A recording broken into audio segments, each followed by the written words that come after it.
as I mentioned, Ishavasya Upanishad is a short scripture, nevertheless a very powerful one, because if you just understand the essence of Isha Upanishad, you perhaps would be able to understand all other scriptures also, which are more descriptive in nature. This is very concentrated in nature, those are more descriptive in nature. If you think of a stone, a piece of stone, which becomes an idol of God, how does it happen? Does the idol or God come into the stone from somewhere on one particular day? Or was that God hiding in the stone even before the stone was chosen to be made into an idol of God? Or what was the process through which the stone turned into the idol of God? If you focus on that, you realize that the God was always there in that idol or in this piece of stone. The idol was always there in the piece of stone. What was necessary to make that idol come out of the stone was to sculpt it, to remove all that which was unwanted in the stone, and what was necessary remains as the idol at the end. This job of sculpting a stone into an idol is the job of a sculptor.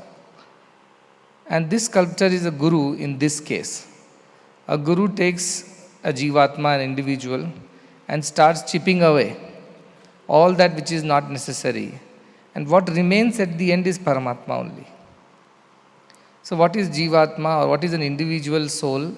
It is Paramatma which is hidden due to all other extra things like the mind, the ahankara, ego, the intellect, the memories, your instincts, your vasanas. All that put together hides that particular presence of God. So what do? You simply remove all those things away, and what remains at the end is that idol of God. It's not coming from somewhere, it is already there. So this is the beauty of spirituality. You're not getting something from somewhere, it is already there, you are that. It's just that all that which you should not be, all that which is unnecessary has to be given away, has to be removed, has to be chipped away. And that is the job of a guru. But if a stone cries every time the guru or the sculptor hammers it and chisels it, as the stone says, no, it's painful, don't touch me, don't do anything to me, please leave me alone, will that stone ever become an idol of God? Never. At best, it can be put down on the street or made into a paver block, and people will walk over it. The idol which will go and sit inside the temple also would be made of granite, but it will get all the worship. And the temple itself, which is being made of granite, the floor of the temple which is made of granite, that is also made of the same granite, but people will walk over it and nobody is going to worship it. So what happened between the two kind of stones?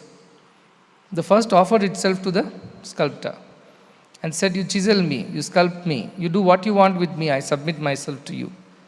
And it underwent all those hammerings and all the chiseling and all the cutting and cleaning, polishing and whatever was required to turn it into an idol. And now it is sitting in the center of the temple, and everybody is going to offer flowers, fruits and all kinds of worships. But another stone from the same quarry, which was not submitted to the chisel and the hammer of the sculptor, that now lies at the floor of the temple, on the steps, on the boundaries, on the walls, on the pillars. And nobody is worshipping that anymore. What you become in your life, it's not as much in the hands of the guru as it is in your hand. You should be interested in your own welfare, in your own spirituality. And while we are interested in so many things of the world, we want to study these subjects, we want to learn those many skills, we want to go out and see that and do that and eat that and wear that. So many things we are interested in. But the most important thing that one should develop interest is in spirituality, because this is what is about you. Everything is about something else. Spirituality is a subject which is about you.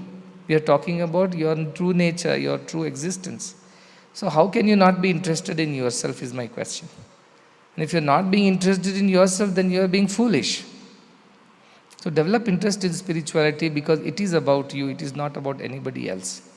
This subject is about you as individual, which is making its journey from a piece of stone to the idol of God.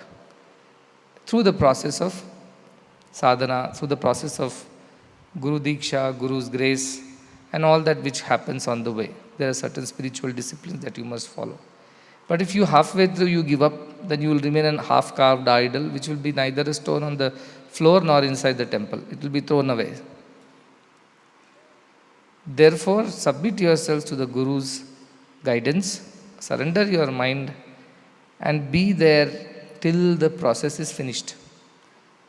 Don't give up halfway through because there are a few painful strikes of the hammer on your hardened ego. What hurts? Not the body. What really hurts is the mind. And what is that mind? Ego. What is being hurt? It's the ego that is being hurt. Which means, diagnosis of it is you have ego. If you didn't have ego, nothing would have hurt you. A madman who doesn't understand his existence, you shout at him, laugh at him, he will laugh back and go away. Because he has no ego, he doesn't identify himself with that body that he is living in. He's mad, lunatic. So he's not bothered. But that's in a negative way, he is not having ego. The positive way of not having ego is to have developed spiritual wisdom. Then also you won't have any ego. So this is the idea that to get ourselves transformed into the divine, we must subject ourselves to the hammerings of the Guru. And accept it, dignity, with equanimity, with wisdom. And do not resist, and worse still, run away. And stick to your old nature of egoistic stupidity. That is not at all good. So this is where spirituality helps us to become our better versions. And finally, the best version, which is divine. But that's a process, and one must subject oneself to that process and go through it willingly, joyfully, happily, and not resist and react and, object to the process. That is the first thought you must carry with you. That's what I thought. So now different people have tried different ways to become divine, to get rid of this ego, to get rid of the attachments, to get rid of all that which is not so divine in them. And one process is, as you mentioned, karma kanda. People went on doing rituals. Then people also did upasana kanda, went on meditating on the mantras. And then there is jnana kanda, the philosophy part of it, this Vedanta which we are studying. They understood the wisdom of what it is, and they had no problem with meditating on a particular divine form or on doing some particular ritual. But they always knew that beyond all these things is that Nirguna Nirakara Brahman, the one which is Purnamada, Purnamidam, the one which is here, which is also there, the one which is inside and also outside, the one which was now and also will be in the future. All that is the real Brahman that they must look at. So Karma Kanda seeks some benefits that could be material benefits, also spiritual benefits. Also the heaven that you must go to after you die. You don't want to go to the hell. So you want to go to heaven. For that sake also you do some rituals. And you are assigned a particular heaven. There are 14 lokas. Bhuloka is somewhere in between. There are 7 above and then the rest of them below. So Bhu, Bhuva, Suvaha, Maha, Janaha, Tapaha, Satyam, like that it goes. And similarly, Atala, Vitala, Sutala, Talatala, Rasatala, Mahatala, Patala. And when you do some good things, you go to the upper lokas. And when you do bad things, you go to the lower lokas. It's like promotion and demotion. So in schools we get promotion, we never get demoted, but here you get demoted also. That's why Kathopanishad, the Yama, who is the authority on death and life and birth and everything, he tells Nachiketa, yonim anye prapadyante sharirattvaya dehinaha sthanum anye anusayanati yatha karma yatha shrutam. After death, sharirattvaya dehina, the embodied soul, where does it go? It goes into another yoni, another womb or another species. Or it can also become sthanum. Sthanum means that which does not move, like a piece of stone or a tree or whatever. And you can become that too. But all that depends on yatha karma, yatha shrutam. What kind of actions you have undertaken in your previous life. And shrutam, what is your learning from listening to the scriptures? What is your learning? Shruti is scriptures. So shrutam means what you have heard and learnt. Those will be your final thoughts. Based on the final thoughts, you will be accordingly taking the next life. I give the example of a businessman who names his 4 sons as Krishna, Rama, Govinda, Madhava, thinking that towards the end, when in the final moments, he will remember the name of God and then he will be redeemed. But just when his final moments come, he shouts, Krishna, Rama, Govinda, Madhava, all 4 sons come running from the shop. Father, what happened? He said, all of you are here. Who is looking after the shop? And then he dies. So what are your last thoughts? This is our scriptures say those are the determining thoughts for your next birth. But do you think in the last moment you will suddenly remember God? When you have never remembered God all your life, when you have never engaged in any good thing all your life, when you have never undertaken any spiritual activity all your life, do you think suddenly you can remember God in the last moment? No, don't fool yourself that it can just happen like that. So people knew that last thoughts are very important. And therefore, to make sure that your last thoughts are correct, you have to live a whole life in a correct way. If whole life you've been doing something, you can't all of a sudden remember God and do good things in the last moment. Imagine. So you have to lead your life in a proper way. That's why these karma kandis were very, very particular. Full time they'll be doing this karma. They'll wake up, start with Agnihotra, 3 times in a day they'll do Agnihotras, Sandhyas, they'll do all kinds of rituals. Because they were always worried that suppose the last moment comes, because last moment can come any time. Who knows when death comes? So they were always busy doing something so that if they die doing something, some good ritual so that they will go to the certain heaven that they are desiring for. But that's not the ultimate thing, because once you finish the fruits of your action, it's like you have spent your whatever cash, you will be bankrupt again. So you'll have to come back to Bhuloka again. Even if you have gone to upper lokas, you'll come back to Bhuloka again in order to continue your journey. So that was not the end. That's why he says karma kandis, you would ask for all these heavens and things like that. It's not the end. Please don't get fooled by that. You will go into a dark hell. It means you are living in ignorance basically. Then those who are Upasana Marga people who worship a certain form and name only. And for them, divinity is that particular name and form only. They cannot think of nameless, formless Brahman. When you are a small baby, you need some support to walk. But once you are having strong legs, you can walk on your own. So these names and forms are avalambana, they call in our scriptures. Avalambana means something that you depend on. Like a baby depends on somebody's help to walk. So these are avalambanas. These are helping you. These murtis are avalambanas. These mantras are avalambanas. So you depend on them, use them to go forward. But once you are on your own, you don't need them. So our scriptures are saying beyond karma kanda and upasana kanda, which is doing ritualistic worships for certain gains or remembering a particular name and form of the divine, there is a greater truth of no name, no form. That we must achieve. That is what will ultimately redeem us. Otherwise, it will only take us to some lower heavens, and that's about it. So this is the first part of the last 3 shlokas that we learnt about Vidyamcha, Vidyamcha. There is a Vidya and there is Avidya. Avidya is ritualistic worship. Vidya in this case is meditation, upasana. In other places, Vidya is considered as the highest knowledge also. But for our clarity, because scriptures, they have been written at different points in time, and different rishis interpreted differently. For Ishavasya sake, Avidya is karma kandas, the ritualistic worship. Vidya is upasana kanda, the meditative worship. And the real one is Atma Vidya, let us call it, the knowledge of the self, which is the highest. That is what we are going to come to. So this part is clarified. A similar shloka comes again. And we have to again understand in a similar parallels, which says, the 12th one comes. It says, Andham tamah pravishanti ye sambhuti upasate tato bhuya ivate tamo yau sambhutyam rataha. Similar thing, it says, they enter the dark regions, blindingly dark regions, who worship the unmanifest, asambhuti. Sambhuta means which has come to manifestation, asambhuti means they are unmanifest. And then it says, even worser hells or worser places, those people go to who worship the manifested one, sambhuta. Now, what are these manifested and unmanifested ones? This we have to understand.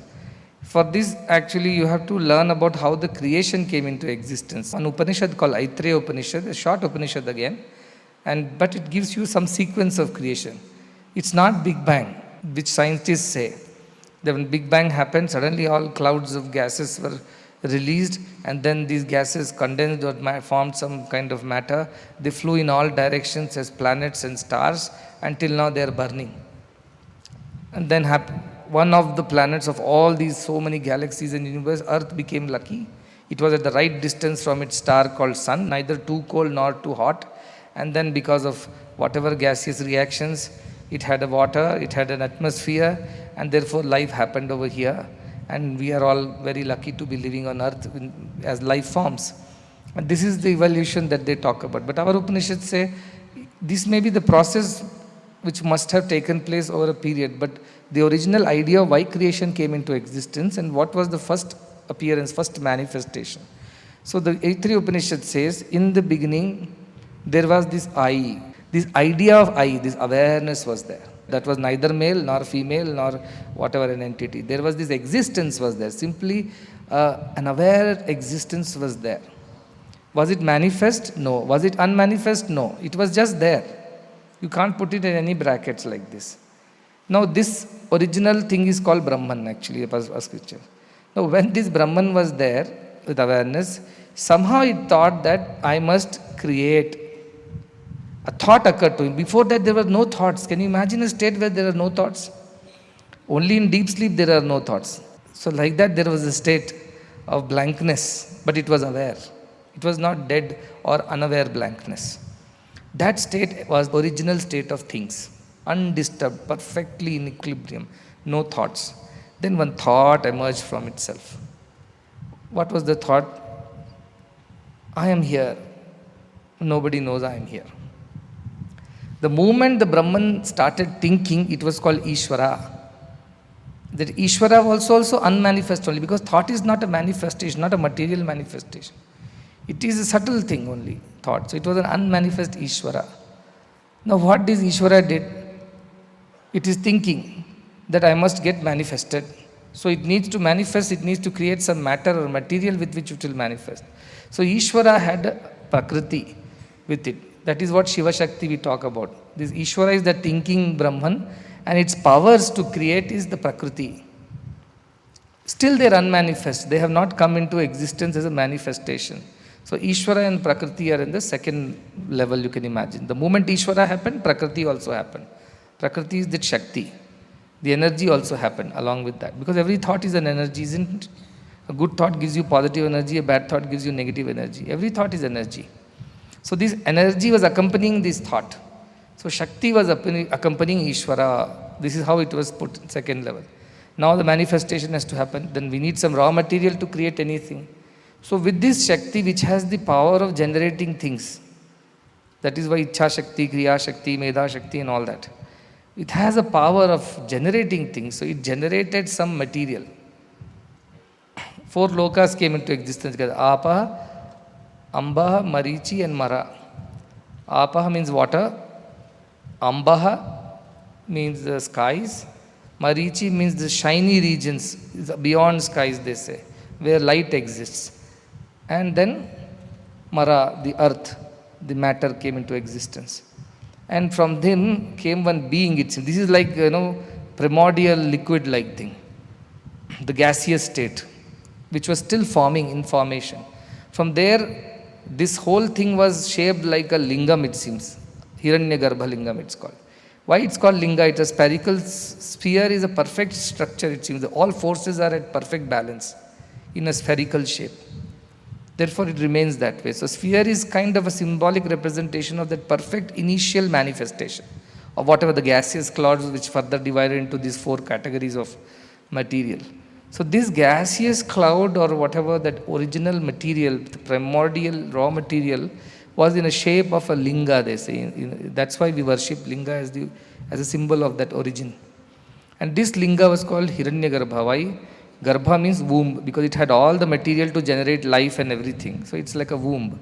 And hiranya means because it was bright, golden. So it's actually known as golden egg. No creation. It is self, swayambhu, self-generating. So from that thought generated this linga, hiranyagarbha. So this was the first manifestation, they say. So when you say in this shloka there is sambhuta, the manifested, and asambhuta, unmanifest. What are those things? Sambhuta means this hiranyagarbha, that primordial egg, the womb from which everything started coming. Now then there is a story, from hiranyagarbha came the virata, a kind of a being came into existence. Suddenly eyes popped out, nose popped out, ears popped out, like that. It's an imagination of symbolism of the first being. Then each of these eyes, ears, nose had to function. So one devatas were created who went into the eyes, nose, ears, and they started working through them. Then slowly from there, like you wake up in the morning, what do you say? Karagre vasate Lakshmi, Karamadye, Saraswati, Karmule. Prabhate Karadarshanam. So we think that gods are residing in our palm because we are able to do things with our hands because we have those energies of Shakti, Durga, Lakshmi, Saraswati to do any of these activities. So the idea is symbolism that this particular Virata who appeared, he had all these eyes, ears, nose and all. He was like a prototype of what's coming next of the human creation. And from there, one being came into existence. From this Virata, finally one Purusha came into existence. Now first being, all these gods were told, okay, you can reside in the eyes, ears, nose and everything of this particular liquidish, whatever the original form is. But I want to give a proper shape to it. What shape should I give? So he created a cow, saying, is this a good shape for you gods to reside in? The god said, no, this is not the best. Then he created a horse, it seems, and told, is horse a good shape? He said, no, horse is also not good. Then he created a human out of this initial being. That human, every god was happy. This is the perfect creation, crest jewel of all your creation. So we would like to reside in this particular form. So gods were very happy with this newfound accommodation in human body. So all gods reside in us, that is what it is understood as. So this particular Indriyas and all got occupied by one Devata. Like each apartment was occupied by one person. So human being became the best of the creation. See, this is a storytelling, this is a poetry. Don't take it literally. And this happened over how many years? Science will tell you. Over trillions of years this has happened. But these are the steps that the Rishi has seen as flashes in his vision. Mantra Drishta Rishis are called. They see the mantras. It flashed to them that somehow all these gases have formed. Now there is some egg-like structure is coming. Now from there, the liquid kind of a molten being is coming. Now suddenly there are devatas, energies are entering this being. Now the best of the creation at the end, there is a cow, means from amoeba it has started. Amoeba came into existence, then multicellular organisms, then there are aquatic ones, then there. Like that it grew to a cow, a horse and then a human being. And finally, human being is the best creation. That's why all gods are happy. So human being is the final. We are not evolving beyond that, isn't it? We have stopped at being human beings. I don't know, in a couple of billions of years, if devatas are going to be unhappy with us, then we'll grow into something else. But if devatas are happy with us, then we are the last in the stage of evolution. So this is what the Upanishads say. Why I told you this story is because when this sloka says, if you meditate on the first part is the asambhuti, the unmanifest. No, because just now previous slokas said what? You meditate on karma kandas, you are in trouble. You meditate on a particular form and name of God, you are in a deeper trouble. So what should you meditate on? I will meditate on something which does not have a form and a name. What was that? The Ishvara part. You can get stuck there also. Which Ishvara is the unmanifest. You can meditate on the first thought of Brahman that I should create. So you go and get stuck at the unmanifest Brahman in terms of Ishvara and Prakriti. That is asambhuti. And sambhuti is the hiranyagarbha part of it, which also again has no particular name and form. It is only a cosmic egg, but it has some manifestation. So you are saying, no, I am very, very smart. I am not going to get stuck with this karma kanda and heavens. I will not even get stuck with these devatas like Krishna, Rama or Indra or Varuna or Mitra or Vayu or Surya. I will go beyond that. Beyond that what exists? Hiranyagarbha exists. Beyond Hiranyagarbha what exists? The unmanifest Ishvara exists. So even in those two levels also you are not going to find any peace. No, you are not going to find any success is what these slokas are telling. Asambhutim, I am very smart. I will worship the unmanifest, nameless, formless Ishvara. He said, no, you are still not done. And I will manifest the Hiranyagarbha. That is also not true. Sambhuti or Asambhuti means that level also if you can reach to meditate or worship, still you are not done. You have to reach the ultimate Brahman consciousness only. This is what the shlokas are pushing you towards, if you analyze them very logically. And various people have interpreted various ways. I am giving you the interpretation of Adi Shankaracharya. So then he says that if you think you are very smart and you are going to worship the unmanifest Ishvara, you are going to go to hell. If you are thinking, no, I will worship the manifest whatever other Hiranyagarbha, you are anyway going to go to hell, which is a darker one or whichever way. It's just a way to say which is the darker. Now don't ask me which is the lesser hell, I will like to go there. Hell is a hell at the end. You drink a cup of poison or a spoon of poison, it is poison, it is going to kill you. So that is how it is. Doesn't matter. It's the way of saying don't get stuck with these things. There is something beyond all this, that Purnamada, Purnamidam is what we have to go and achieve. So what the next one says, this differentiates between these two. Anyat evahu sambhavat, anyat ahu asambhavat, iti shushruma dhiranam ye nastad vichachakshire. A similar type of the shlokas, anyat evahur vidya and things like that. So it says these two are different. Remember Hiranyagarbha, the first manifestation, and the unmanifest Ishvara, the thinking Brahman I call him. They are different from each other and they have different results produced. If you meditate on one, this is what will happen. If you meditate on another, this is what is going to happen. And then in the next shloka it says, Sambhutim cha vinasham cha yastadvedo bhayam saha vinashena mrutyum tirtva sambhutyam amrutam ashnute. He says, but if you, same as vidyam cha, if you take both together, you will definitely find the truth, he says. Don't be narrow-minded, don't be too rigid. Here also he says, you take the Sambhuti, the one which came into existence, meditate on that, the first manifestation is Hiranyagarbha. Like in Shivratri, what we do? Worship the Hiranyagarbha lingam. So this Hiranyagarbha lingam is what we are worshipping. But whom are we worshipping? Not the Shiva who is sitting in Kailasha or whatever. We are worshipping that first primordial principle, first manifestation as the Hiranyagarbha. We are trying to remind ourselves that beyond names and forms also there was an existence. So that, he says, worship that, no problem. But remember where that comes from. So it says, Sambhutim cha vinasham cha yastadve dobhayam saha, ubhayam saha, take both together. Don't look at them as separate things because this fundamental principle behind both is one and the same. That is what you should be focusing on. So he says, Vinashena mrityum tirtva. Vinasha here is the Prakriti part of it, the Ishvara and Prakriti which come together, the thought and the energy which come together. If you meditate on that, mrityum tirtha, you will realize that you are not the body which is born and which dies. So you will overcome the fear of death. So mrityum tirtva, that's how you can think of. And sambhutyam amrutam ashnute. And if you meditate on the manifest Hiranyagarbha, you will attain immortality. What kind of immortality? Again, this immortality is temporary only, which will take you to a higher loka. We have this Hiranyagarbha loka, as per the scriptures. What is the wisdom part of it? That both if you worship also, you will not attain the highest. Even if you have gone all the way to worship the manifest lingam, Hiranyagarbha, or unmanifest Ishvara and Prakriti, even then you have not attained the highest. They will help you in some way. Maybe some fear will go away of death. Maybe you will go to a higher loka called Hiranyagarbha loka, or maybe you will go to the even higher loka called some Brahma loka or something, and you will settle there.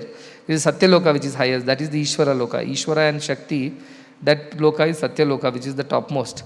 Below that is this Hiranyagarbha loka, where you are. So like that, each of these lokas are there. So if you meditate on these or worship these ideas also, you will reach a certain loka and get stuck there. You stagnate there. And when you are done with all your punya karmas, back to the square one, which is north. And then you begin the whole journey again. As I said, somebody has to clean you, feed you. You have to again learn I, E, A, B, C, D. Again you have to learn how to walk. You will fall 100 times, break a tooth or two. And then goes on like this. Again you will wake up every day, go to school. Again you will grow up and get a job. Then you will marry. And then you will have children. Their children will grow up and torture you. Again you will run away to sannyasa. It will go on and on and on. There is no end to this. This cycle goes on and on. So you want to get rid of it, don't even go till Hiranyagarbha and the Ishvara loka. You have to go beyond that. And beyond that is this absolute, pure, perfect existence called Brahman. It does not even have a thought also in it. Because the moment the thought comes to Brahman, it becomes Ishvara. And Prakriti happens. And beyond that, manifestations start, and then your Hiranyagarbha happens. And from Hiranyagarbha, all this creation happens. So probably that first Big Bang must be that formation of this Hiranyagarbha. What the scientists imagine as a Big Bang, and suddenly there was a huge, whatever the sound and the light and all the gases that came into existence, must be this Hiranyagarbha vision of the Rishi. That suddenly something happened and a huge ball of fire came into existence. That fire was the shape of a lingam. So probably this corroborates with the idea of Big Bang in some way. So this is how he is saying that even if you go that far, you will not be able to achieve the highest, that moksha that we talk about, where everything comes to a standstill. You become in the state of perfect equanimity. It's not possible. Now this looks so discouraging. No, I work all day long to do rituals. You don't bless me with the highest. I meditate on your name and form, sing your bhajans and glory. You don't bless me with the highest. I say, okay, I'm done with this. Let me meditate on more abstract concept of God like Hiranyagarbha. You are not happy still. I will go even beyond. I will meditate on the total abstract of Ishvara. the first Shakti which came into existence, Lalita Parameshwari, whatever you call it, you are not happy. The Upanishadic Rishi is never satisfied. Other Puranas are very satisfied. Shaktiyas will do worship of mother and they are very happy, dancing around mother. Vaishnavites will only say Vishnu is the ultimate, and Shaivites will say Shiva is the supreme. And so also all the Ganapatyas and people will worship their own forms of names and call that as the supreme most. So also these Tripuras worshippers are there. They worship mother as the ultimate, original, primordial source of everything. But our Upanishadic Rishi says, anytime you put a name and form to it, you have lost the plot. Anytime you put any attribute or qualities to it, you have lost the whole plot. It has to be even beyond that he is pushing. So these 6 shlokas which we studied was just to tell us that this is good, but this is not all of it. You need all these things because you can't straight away imagine an abstract concept like Brahman. You are so busy with your body, your mind, your senses, your emotions, your daily issues. How will you suddenly be able to understand this abstract concept? Then what happens? It's like abstract mathematics, You have to, everything you have to imagine in your mind. All the dimensions you have to imagine, all the equations you have to imagine, and their results in the dimensions. It's a lot of effort. Not everybody can do it. Physical mathematics or arithmetic or geometry is far easy. You can actually put it on a paper and see it for yourself. But abstract mathematics is very difficult. Now, if you want to learn abstract mathematics, can you straight away go into a mathematics class, say that I will start with abstract mathematics without learning addition, subtraction, division, multiplication, or fraction, or anything? Not possible, right? So go through the ritual, go through the upasana. Everything is a process. You go through this and finally you will reach a stage where you realize none of these are as important as realizing the self, which is being in the state of perfect in tune with that Brahman, your supreme consciousness. So that is how Rishi is kind of telling us to do now. Now what the Rishi says next is very interesting. Will he give some more tricks to go to that higher state? No, simply does not give any trick. He gives only one trick, surrender. Look at that. Hiranmanena patrena satyasyapi hitam mukham tattvam pushanapa vrunu satya dharmaya drishtaye. So how do I reach that ultimate state of supreme consciousness, which is bereft of even a thought? Because the moment thought corrupts it, it becomes a lower form of Ishvara. It doesn't remain the highest form. How do I go there? And the secret is, no efforts can take you there. Only grace can take you there. Only surrender can take you there is the next sloka. It says, and it is a prayer from the Rishi. Prayer to whom? To the sun god. Again, sun god does not mean that physical sun, which is full of hydrogen, helium and all that. That sun god here means the representation of the supreme divinity. So what is he saying? O divine, who lights up the entire universe. In your light I see everything as it is. A beautiful Mundakopanishad shloka is there. Na tatra suryo bhati, na chandra tarakam, na ima vidyato bhati, kutoim agnihi, tameva bhanti anubhati sarvam, tasya bhasa sarvam idam vibhati. Beautiful shloka. It says, in that place, sun does not shine, moon does not shine, fire does not shine, lightning is not there. As it shines, everything else shines. In its light, everything is shining. This is the idea of awareness. When you become aware, that's when, suppose this clock is here and I'm not looking at the clock, I'm not aware of the time, it does not exist for me. In my awareness, the ability to be aware, I look at the time, then realize it is going to be 5 past 11. So then I realize I become aware of it. So how did that time become manifest to me? Because of my own ability to be aware of it. Otherwise the clock was lying there, time was moving, but I was not aware. So it is my awareness which makes me aware of everything around me. Likewise, it is God's awareness, the power of God's awareness which makes us experience everything in the world. The sadness also we experience because of that awareness that is given by God. Happiness also we experience because of that only. So the ability to be aware is God's ability. So in this case of the Upanishad, it says, "Oh, the bright one, oh, the luminous one, oh, the one who shines on everything and makes everything come into my awareness. To you I pray, O Supreme Consciousness." He is only symbolizing it with sun. Hiranyagarbha. Hiran means again golden. Hiranyagarbha means that which is golden in its nature. Why golden? Because remember the first egg that came into manifestation was a golden color egg. Mind needs something to talk to, something to imagine, something to relate to. You can't relate to nothing. So the closest he has related to God is, you must be that luminous, that bright one. That must be you at the end. So I pray to you. Hiranmayena patrena. As if there is a vessel, a golden vessel. Means you are that vessel basically. Golden vessel. Inside which satyasya apihitam mukham. The truth, satya is there. The truth is there. Of which Brahman, this ability to know Brahman is there. But apihitam mukham, the mouth of the vessel is sealed. So please open that lid for me. It's a treasure, it is a secret, it is so carefully sealed and kept safe that I cannot access it. You only can reveal it to me, is what he's praying to God. God, I have done this far, I have come this far doing all kinds of things in my life, but the final blessing has to come from you. So I pray to you, you please reveal yourself to me. As if that treasure or that thing is lying inside a golden pot or a vessel which is tightly closed. Please open the lid, reveal it to me, he is praying. This is a prayer of submission, a prayer of surrender to God. And he says, Tattvam Pushan. Pushan means the one who nourishes everything. Also, sun god is called Pushan. But Pushana means Poshana, Annapurna, morning, Poshana. Like that, the food, that nourishment, you provide me the nourishment. Like sun provides the nourishment to all of us, isn't it?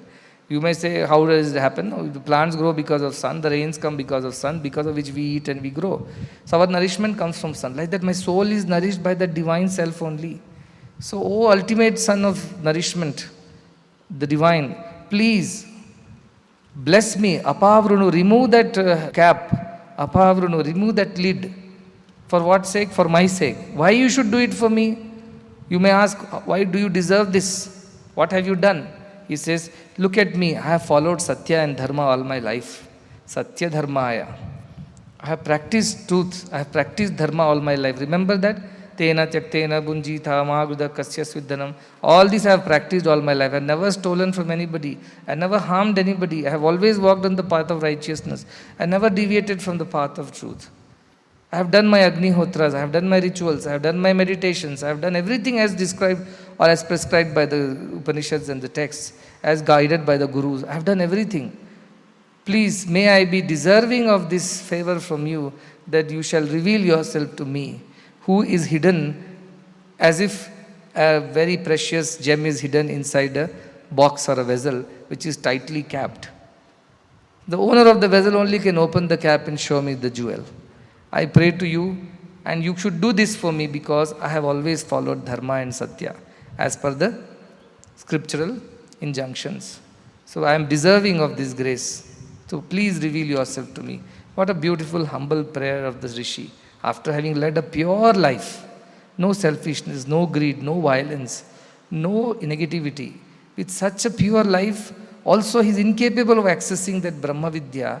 And finally, he surrenders to the divine, saying, you alone can reveal yourself to me. I am incapable of going beyond this. But what I could do in my capacity, I followed all the scriptural injunctions. I lived a life which you should be proud of. Like the tortoise has the ability to withdraw its limbs at its will, likewise, a jnani has the ability to withdraw his mind and senses from the world and stay in that Atma Sthiti or Brahma Sthiti. No thought, no emotions, no disturbance. And whenever divinely or intuitively you are ordained to get back into the world and engage again, you can again bring out all the limbs like the tortoise brings out all its limbs and start doing what you need to do. This ability is Atma Jnana. Only jnanis are capable of this. Ajnanis will, once they engage, they cannot withdraw. Once they withdraw, they cannot engage. This is the problem with ajnanis. If they get engaged, they get so engaged that they cannot withdraw anymore. They get so overwhelmed with doership, enjoyership. They can't give up. Ashtavakra says, Pravruttava, Nivruttava, Naiva Dhirasya Durgraha. To engage or to withdraw is not a problem for a jnani. Yadayat kartum ayati tat krutva tishtata sukham. Such a jnani engages as it is needed or withdraws as it is needed, and he has no problem with either. Personal ideas, attachments, ambitions don't exist in jnanis. They may appear to be super active, doing so many things, but they are not attached to any of it. And I keep telling, every day I have to ask this question, whether I am still a jnani or I have fallen into an ajnana state, by asking this question, am I attached to anything here or anyone here? I love everything, I love everybody, but I am not attached to it. It means if something is taken away from me today, or something that I have to drop off today, Will I be hurt? Will I be sorry? Will I be angry? Will I be, whatever, miserable and depressed? No. Temporarily, I do go through emotions because we also are engaging in the world. See, withdrawal is not like you press a button, it withdraws. Even tortoise takes a time to get its limb into itself. Like that, it may take a little while to just adjust with this new change and then slowly, become equanimous. May not happen at the fall of a hat, but it does happen. And this is the ability. When people ask, how do I know I'm growing spiritually? I tell them, you ask yourself how quickly you're getting back to that zero state of equanimity. The faster you can get back to that zero state, the more spiritual you are. Earlier 3 days or 1 week or 1 year it will take to get back to normalcy after a big incident has happened. Today or tomorrow, nowadays it takes only 2 days or maybe 1 day or maybe an hour to get back to normal state of peace. Then you are growing spiritually. That's the only measure or metric or yardstick. There's nothing else to know whether you're growing spiritually. So this is what happens to Jnani. He's saying, please, O Lord, I have done your bidding. I have followed your principles. I have sincerely obeyed the commands of the scriptures. I lived a life of truth and righteousness. I have never deviated from this path. So kindly bestow upon me this ultimate Brahma Vidya, which is hidden as if hidden in a golden pot, which is totally sealed. And you alone, O nourisher of all, you alone can reveal it to me, the golden hued one. This is the prayer the Rishi makes. This is the third part of the Upanishad, of this Upanishad. So he's praying to Rishi thus. And what else he says? And almost it seems like this is the end of his life. Because the last shloka is about the dying thoughts. Remember I told you your dying thoughts have to be right. Your dying prayers have to be right. So the last shloka, last or previous to last, it says, Vayur anilam amrutamedam bhasmantam shariram om krutosmara krutam smara krutosmara krutam smara. Very simple shloka. It says Vayu. Vayu means this air. Which air? The breath that I have. What is going to happen? Anila amrutam. This air of the universe. We say the breath of God is the air of the universe, you see. So now the breath, that is the Jivatma, this individual must now merge in the overall, the universal breath, the universality of God. This individuality, as time has come for this individual body to go. And body, how do we know whether the person has died or not? We check the breath first, whether it's breathing or not. So he's saying, now my breath must merge in your breath. Your breath is this whole Vayu in the Akasha. My breath is only what goes on inside this body. Now time has come that this breath must merge in the universal breath of God. Anila amrutam edam bhasmantam shariram. It says, this, what we call my body now, shariram, bhasmantam, it must end as into ashes. Because our way of finally ending the body is to cremate it. We burn it in fire as per the Hindu tradition. If it was another tradition, he would have told, as my body is getting buried and turning into dust. But here we are telling, my body is going to turn into ashes. So he knows the last moments have come. And Rishi is praying thus, I have now offered my breath to you, the universal air, the God, and this body is now going to it shall turn into ashes. Because this is the end of my journey. What should now be remembered about me? What should I be known as? You see all those epitaphs will be there, those stones at your burial grounds. They write, good riddance on this particular day. So far, so good. No. Last dying memories of the person, people, they celebrate that, they come together and they kind of do a ceremony and think about all the good that the person has done. So this person also is saying, Om means O Brahman. The moment you say Om, it's like if I say Anil, whoever is Anil in this room will become alert. If I say Sunil, Sunil will become alert. Like that, when I say Om, that consciousness, supreme consciousness becomes alert. Somebody is remembering me. So he chants Om and says, Kritosmaram, Kritam Smara. Whatever I have done, let that be remembered. The good that I have done, basically. Means he's told, no, I followed Satya and Dharma. So nothing bad to be remembered about him. So he tells Brahman, he tells the whole creation, remember the good that I have done, remember the good I have done, remember the good I have done. Don't remember of course he has not done bad, so there is no point in asking like that. But he says, remember the good I have done. Why? Because only then I will be eligible to attain Brahma Vidya. I am leaving this body also. Now body is not going to come with me, it's turning into ashes. My journey is over, but I have still not realized the truth. I have still not realized Brahman.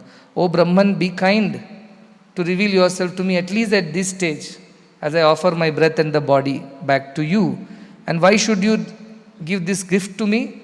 By remembering the good that I have done. I have been a good person, a good devotee, a good boy, a good girl. Therefore, please grant this boon to me. This is the prayer. And again I tell that, see, at the end when we die, what is remembered of us is only the good deeds that we have done. Astiram jivanam loke, astiram yauvanam dhanam, astiram dara putradi, satyam kirti dvayam sthiram. Our jivana, life is temporary. Loka, the world that we live is temporary. Yauvanam is temporary, youth is temporary, dhanam is temporary, wealth is temporary. Wife and children are also temporary. The only thing that remains permanently is the good that we have done.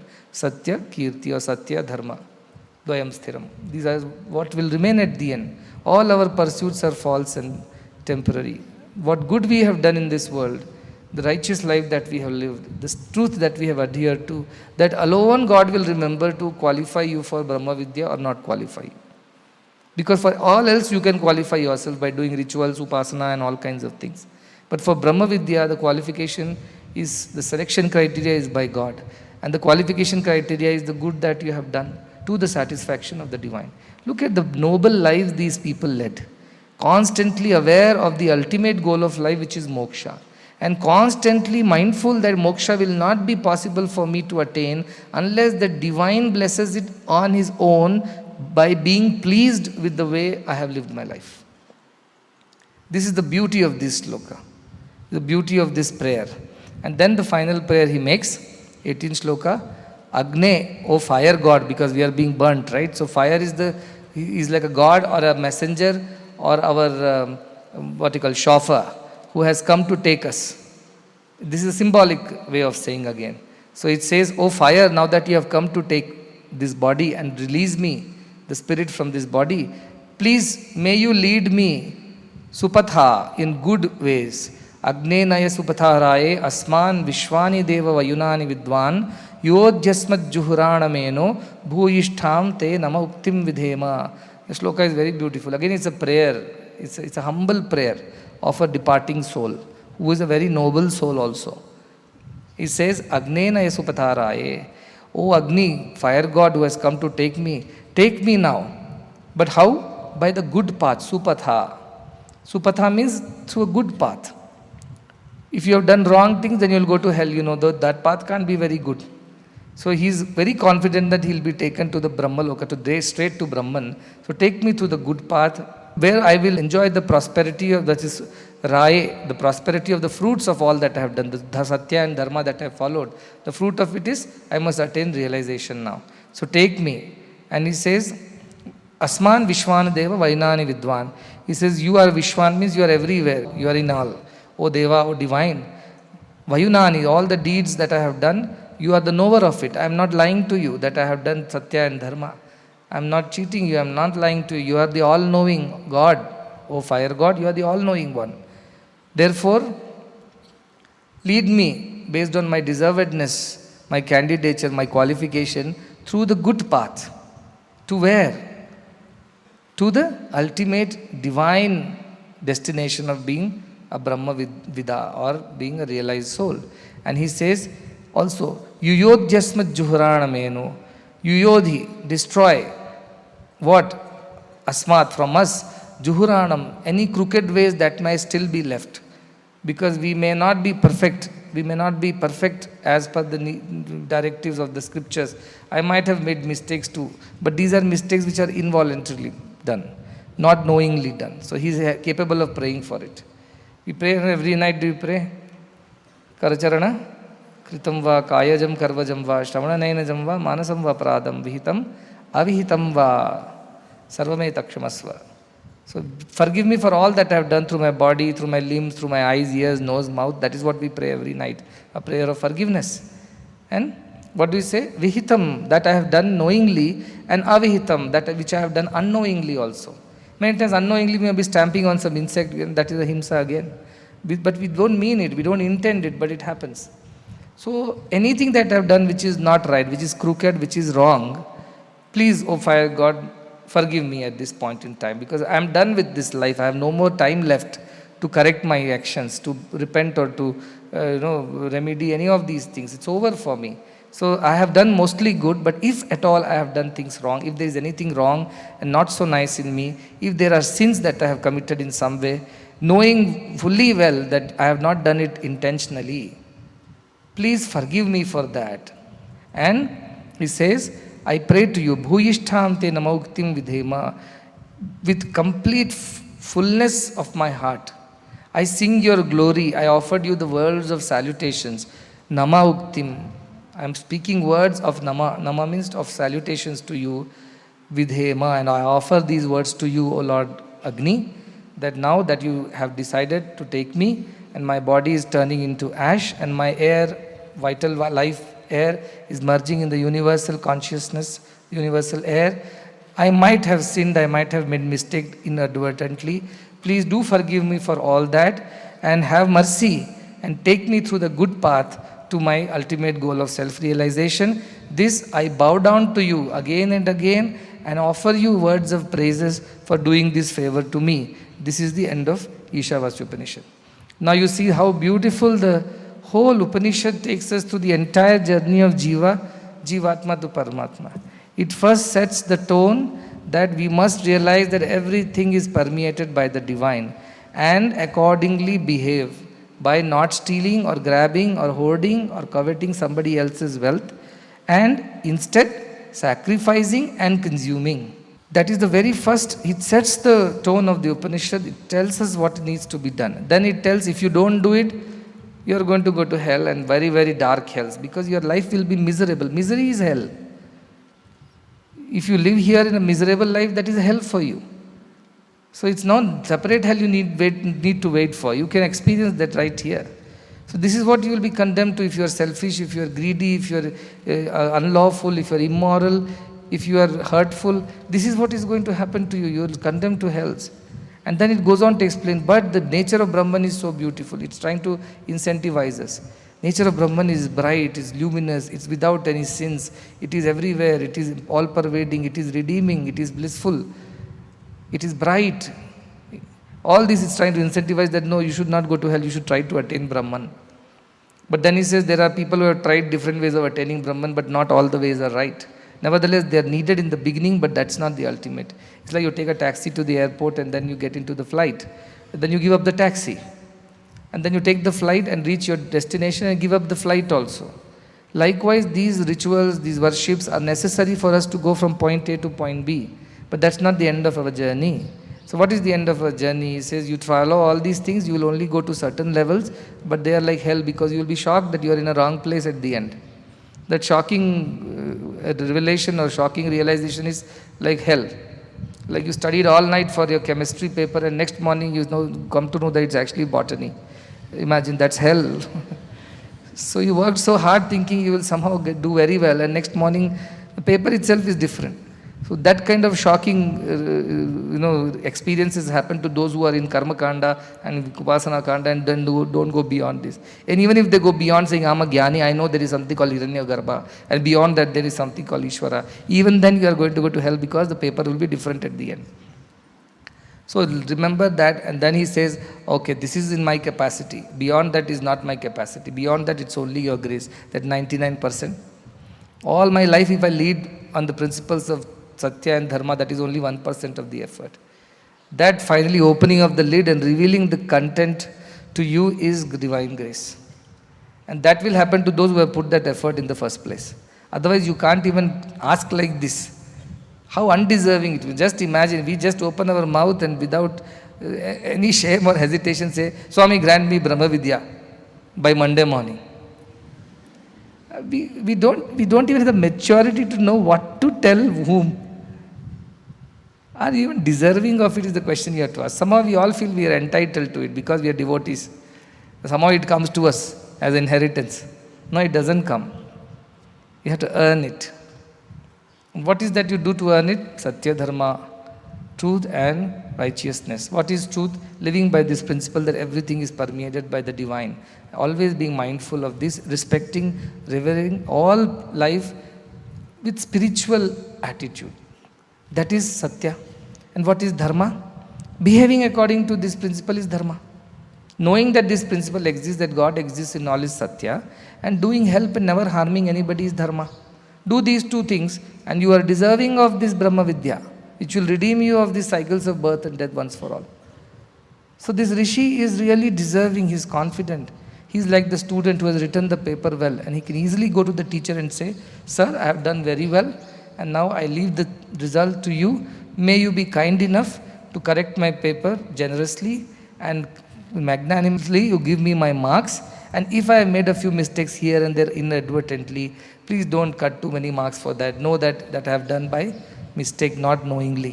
Sometimes it happens, in an examination paper, we are in such a hurry writing, we would have misspelled a word or two. Now the teacher must ignore this spelling mistake because you have written the entire theory correctly, you have deduced the theorem, you have proven the entire theorem, everything is right. Somewhere in therefore, instead of THERE, you have written THIER or something like that. That should not cost you marks. That's what the Rishi is telling. I have done everything right in my capacity and more. Sincerely, I have followed all the dictums of the Vedas and my Guru's guidance, and I have done dharma to everybody. I have done right things only. But if at all by oversight or by some misunderstanding or by inadvertent mistake has happened, please be kind enough to ignore those, overlook those, and nevertheless pass me and take me to the highest. Who should take me? Agni. Agni means because the last person he meets at the end of his life is, you may think he'll meet his wife or the lawyer or the doctor. No, we meet Agni. So he's telling Agni, you are the last person I'm meeting. Please, here onwards, I'm in your custody. My soul is in your custody. You take me to my highest divine destination. So if you want to find that destination at the end, you must lead a life of Satya and Dharma, which means you should do Tyaktena Bunjita, sacrifice and consume, and Magridha Kasya Siddhanam. Do not steal another man's wealth, opportunity, credit, happiness, faith, whichever. Don't disturb another person unnecessarily. We can follow. Now tell me why this Upanishad is not practical for today. Who says that this is all for the people who must read it after retirement, or the sannyasis, or those who are following the Vedic traditions? It's not for everybody. No. Upanishads and the knowledge of Upanishad is for all. And the earlier you read it, the better you will be. What's the point in reading a manual after your gadget has been destroyed? Because you put it in the wrong socket or you used it wrongly and you have damaged it. Then you start opening, what can we do about it? Nothing you can do about it. It's over. Buy another one. Body is over. Lifetime is over.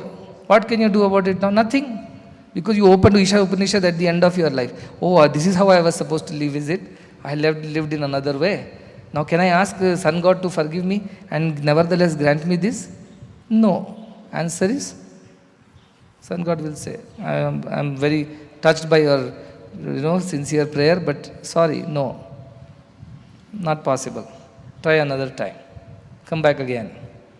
Then you end up in Anarvum Punarapi Jananam, Punarapi Maranam, Punarapi Janani Jatareshainam. This time you landed in Satyasai Lokaseva Gurukulam. You found a guru, you found a god, you found an opportunity to do dharma by doing seva, doing tyaga by sacrificing, doing dana. But next life, what's the guarantee? What's the guarantee that you will attain all these things? There's no guarantee. You might end up in some other country, in some other household which doesn't believe in God, in the company of atheists, or who knows, in circumstances which do not allow you to do seva like what you do today. So many things have happened right for you. So make use of it. If you squander it away, can there be a bigger fool on earth is the question. Mudadhihi. The greatest of the fool we only would be. Like that pig Narada, the story. The pig. Narada says to Vishnu, for those who are newcomers, what is so attractive on earth that people are forgetting you, O God, O Lord Narayana? What is such whatever mystery of the earth that people go to earth and then forget God only? I also want to experience what's happening on earth. Vishnu says, this fellow must learn. So he sends him down to earth in the form of a pig.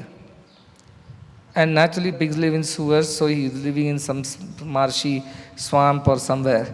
And then soon finds a wife. And then, once you have a wife, then you have a family, then you produce a lot of kids. And all of them are happily roaming in this swamp everywhere, eating all the filth, rolling in the filth, and not realizing how bad it is. And he is living like that. One fine day, Indra is passing by, a king of Lord of Devatas. So he, by his Jnana Shakti, Yoga Shakti, he realized this pig is different. This is not ordinary pig. Then he realizes, focuses, finds out, oh, this is Narada, happily rolling in that swamp. So he goes down, closing his nose. What are you doing, Narada, here? What? He said, what Narada? I am Mr. Pig. This is Mrs. Pig. That is Peppa Pig. We are all a family. We are very happy. And they are the neighbors and the far relatives. Indra says, what are you talking? You are a Brahma Rishi. You are the greatest devotee of Lord Narayana. What are you rolling here like this? It's ugly. It's unbecoming of you. He said, no, I am quite happy here. If you want, you also can join me. Indra says, no. Then he explains to me, see, you are actually a great sage. And you decided to come to earth to experience what is this earthly joy which is so enticing that we forget the name of the Lord. And that's why you've been sent down as a pig, but you deserve to be in the heaven because of all the good that you have done in the past. Let's go to heaven. Then he asked Indra, what is heaven like? Oh, heaven is a beautiful place. There is dance and music, a lot of food and a lot of nice things. And you will never be tired, you will never be upset. You will be always happy and young and healthy and all that. Then he tells his wife, seems like a good place, maybe a better swamp than what we are in right now. Let me visit and see if it makes any sense. If it makes sense, then I will call you also. And then you and your kids, everybody can come along and we will shift to heaven. So Indra thinks, his karma is fallen so low. Nevertheless, he takes him to heaven. So wife, from behind, like every wife shouts, take care of your diet. Don't you starve in heaven without me.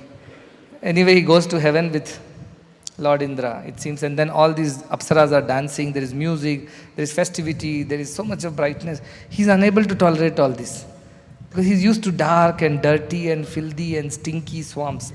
So he's restless in the seat, turning this way, that way, making noise, grunting. The Indra says, what's wrong with you? Don't you like all these things? He said, no, this is not of my liking. Is there any swamp here? I want to go and roll in it. Indra says, not possible. This is what it is. These are the rules. No, but I'm interested in going back to my wife and kids and that swamp and the stink. So this is the plight of human habits and mind. Our instincts and vasanas. They don't leave us. Even if your opportunities, such spiritual opportunities is offered on a platter, we are only interested in our petty, silly, ugly things because our minds are still puny. They have not evolved. They have not matured. So even if God comes and tells here, a platter full of opportunities to evolve and grow, we throw it away saying, no, I'm interested in the filth. I'm not interested in all these beautiful things that you are giving me because we are not mature to understand that. So how do you develop this maturity? Sangha, satsanga, stay in the company of good people, believe in the scriptures, believe in the words of the Guru and the great ones. Even if you don't understand, at least believe and start. And you will experience as you walk along that, yes, this makes sense. This does make sense. This does help. And then you will realize that this is the truth. And then you get inspired, you follow it, you evolve, and then you will experience and help so many more to follow this path. This is what I am trying to achieve. Because I have come out of the swamp and the stink and the smell of that hell. And I have entered a heaven of freedom. Heaven of detachment, selflessness, love, compassion, kindness. Heaven of divinity. And I want to pull everybody out of those swamps because you are all my own. We are all made in the same way. But you've forgotten, you are happy in your swamps. I don't want you to be. It's not the right place. You can live better. Let's go. Some people walk along with me and follow in my footsteps with complete faith and surrender. They follow Satya Dharma and they reach here. And some people choose to stay back or worse still go back to worser swamps. What can I do about it? So this is where I say that, this opportunity is very, very rare to come by. And this is the best time, best place, best situation to overcome these lives, cycles of life and death which we have gone through for so many. We don't even remember. At least Buddha remembered and he could recollect all his past and he was shocked that he had lived so badly also at some point in time. And then he liberated himself. He became Buddha. How many of us are capable of going and seeing our past lives and then knowing?